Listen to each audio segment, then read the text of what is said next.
नमस्कार, मैं हूं दीपक विशाल और आप देख रहे हैं बिग न्यूज़ 9। चूंकि लत एक ऐसी बीमारी है जो इंसान में धीरे धीरे घुलती है और उसको इस कदर बीमार कर देती है कि वो उस काम को बार बार करने का आदी हो जाता है। आप एक सिंपल सा एग्जाम्पल के तौर पर ये देख सकते हैं कि ड्रग्स एडिक्ट जो हैं वो ड्रग्स शुरुआत कैसे करते हैं, तो सबसे पहले उनको फ्री में दे करके उनकी आदत लगाई जाती है और जैसे ही वो उस चीज़ के एडिक्ट हो जाते हैं तब फिर ऊंचे दामों पर उसको बेचना शुरू कर दिया जाता है और वो किसी भी हालत में उस चीज़ को खरीदने पर मजबूर हो जाते हैं। तो कुछ ऐसा ही हाल हमारे देश की सरकार भी जनता के साथ कर रही है, आपके साथ कर रही है, हमारे साथ कर रही है और तमाम देश के साथ कर रही है।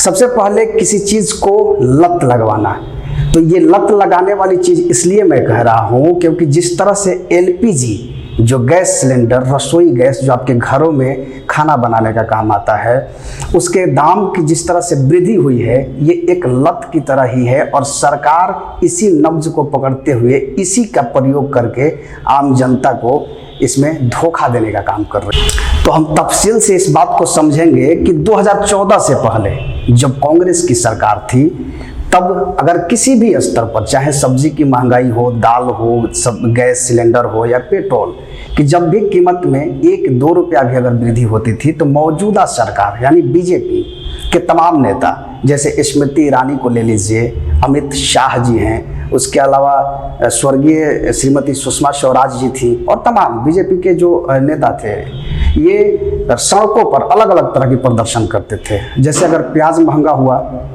तो प्याज का माला पहनकर रोडों पर निकल गए, अगर गैस महंगा हुआ तो सिलेंडर सर पे उठा करके मार्केट में चल दिए और भी तमाम ऐसी ऐसी चीज़ें हैं और आप इस वीडियोस को लगातार देख सकते हैं, इंटरनेट पर आज भी मौजूद हैं। ये कोई पुरानी बातें नहीं है और ना ही वो दौर है कि चीज़ों को सहेज कर नहीं रखा जा सकता है। लेकिन बात यही तक नहीं है, बात ये है कि इस चीज़ को इतना प्रोपेगेंडा फैलाया गया, उसकी प्रचार प्रसार एक कॉरपोरेट कंपनी की तरह की गई और कॉरपोरेट के अंदाज में इस प्रचार को इतना बढ़ाया गया और उसका लाभ भी बीजेपी को मिली। और लाभ के रूप में उसे क्या मिला, तो कांग्रेस की सरकार 2014 में चली गई और फिर से नए सरकार की गठन करके बीजेपी सत्ता में आई। अब सवाल ये है कि सत्ता में आने के बाद धीरे धीरे जो हमने अभी कुछ देर पहले लत लगाने की बात कही वो शुरू हुई।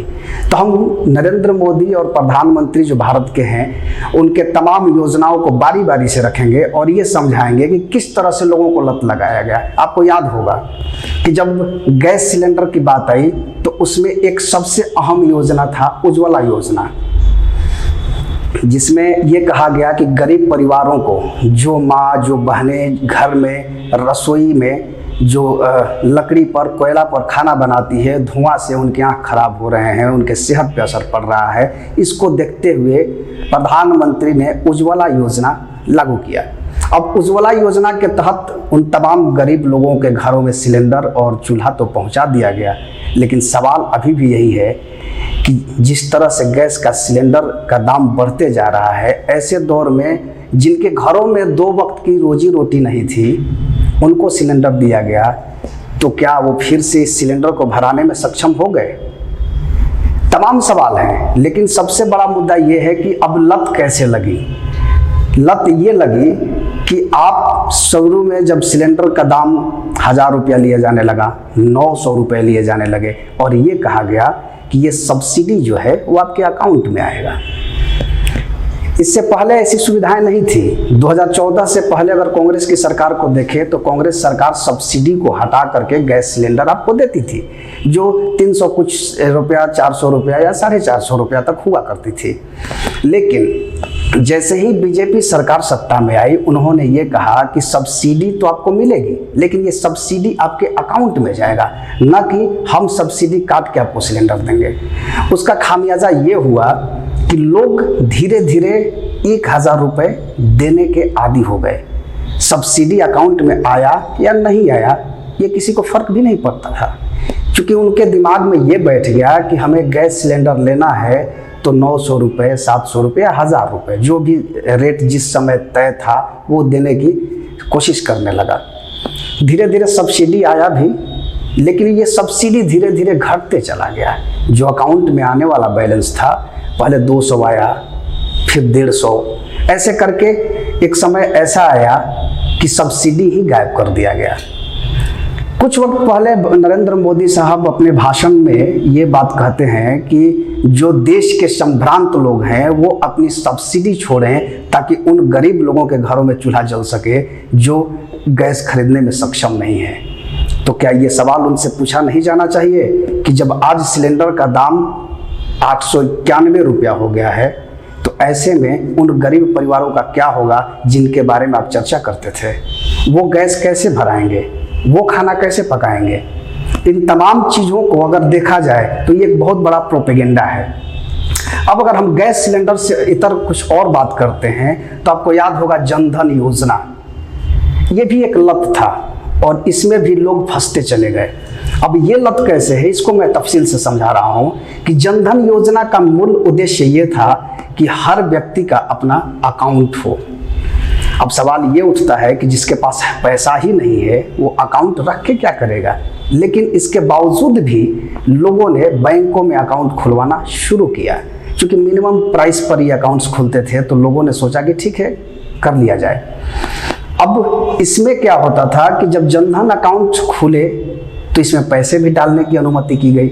लोग ने सरकार के सहयोग में देश सेवा में पैसे भी अपने अकाउंट्स में डाले, लेकिन उसका किसी भी स्तर से लोगों को लाभ नहीं मिला। ये सिर्फ एक प्रोपेगेंडा बन के रह गया और इस योजना का जन कल्याण से जुड़ी हुई कोई मामला सामने नहीं आ रही हैं। तो ये तमाम चीज़ें जो हैं ये एक बहुत बड़ी कॉरपोरेट की तरह पेश किया गया देश पर, और देश की जनता लगातार इसमें उलझते चली गई। तो सवाल पर सवाल उठते ही जाएंगे, लेकिन जवाब ढूंढने की कोशिश में हम लगातार उन जगहों पर जाते हैं जहां हमें इस पे भी खाली हाथ लौटना पड़ता है। अगर आप सरकार से सवाल पूछते हैं तो सरकार ये कहती है कि हमने धारा 370 हटा दिया। अगर आप ये कहिएगा कि एलपीजी सिलेंडर का दाम क्यों बढ़ रहा है, तो सरकार की तरफ से उनके नुमाइंदे जो हैं वो ये कहते हैं कि धारा 370 हमने हटाया। अगर आप ये कहिएगा कि बेरोजगारी क्यों बढ़ रही है, तो उन्होंने कहा कि राम मंदिर हमने बनवाया। अगर आप ये कहिएगा कि देश में सुरक्षा व्यवस्था की क्या स्थिति है, तो उन्होंने ये कहा कि हम गलवान में चीन को पीछे हटा दिया। तो सवाल ये भी है कि क्या इन तमाम चीज़ों से जन कल्याण से जुड़ी हुई कोई योजनाएं हैं? क्या धारा 370 से पूरे भारतवासी लाभान्वित होंगे? क्या एक निम्न तबके के गरीब आदमी को धारा 370 से कोई लाभ होगा? क्या कश्मीर से दूर रहने वाले सुदूर प्रदेशों के वासियों के लिए क्या धारा 370 खाने की रोजी रोटी देगी?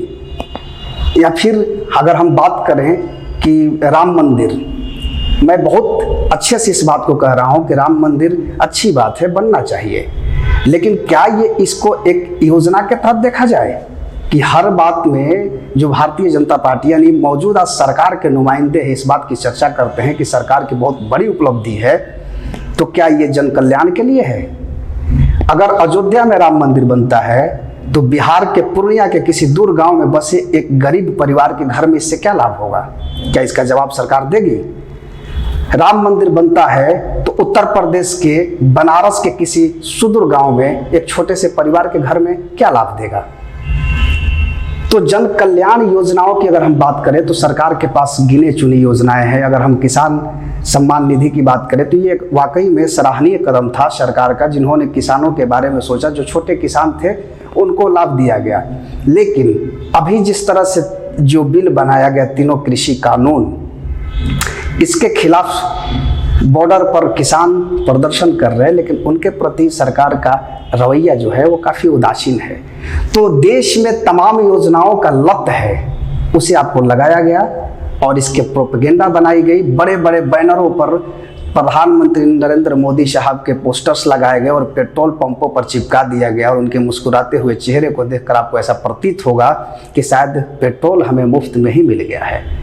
तो इस बात पर विचार करने की ज़रूरत है। अगर आप में अभी भी इंसानियत बाकी है तो उन सवालों को पूछिए और इस बात से मत डरिए कि आप देशद्रोही हो जाएंगे, क्योंकि सरकार से सवाल करना हम हर भारतवासी का हक है। अधिकार है और हम इस पर चर्चा जरूर करेंगे। अगर इस पर सरकार जवाब नहीं देती है तो इसका मतलब ये नहीं है कि हम आवाज़ उठाना छोड़ दें। तो ऐसे ही खबरों को मैं लगातार लेके आते रहूँगा और आप अपनी प्रतिक्रिया हमें कमेंट बॉक्स में ज़रूर दें कि आप किस क्षेत्र से हैं और कहाँ पर आपकी समस्याएं हैं। हम आपकी समस्याओं को मुद्दा बनाकर उच्च अधिकारियों तक पहुंचाएंगे, सरकार तक पहुंचाएंगे। और अब तक आपने हमारे YouTube चैनल को सब्सक्राइब नहीं किया है तो जल्दी से कर ले, और साथ ही साथ फेसबुक पर भी आप हमें फॉलो करें। इंस्टाग्राम और ट्विटर पर भी बिग न्यूज़ 9 मौजूद है, वहाँ पर भी आप खबरें देख सकते हैं। और तब तक के लिए दीजिए इजाज़त, नमस्कार।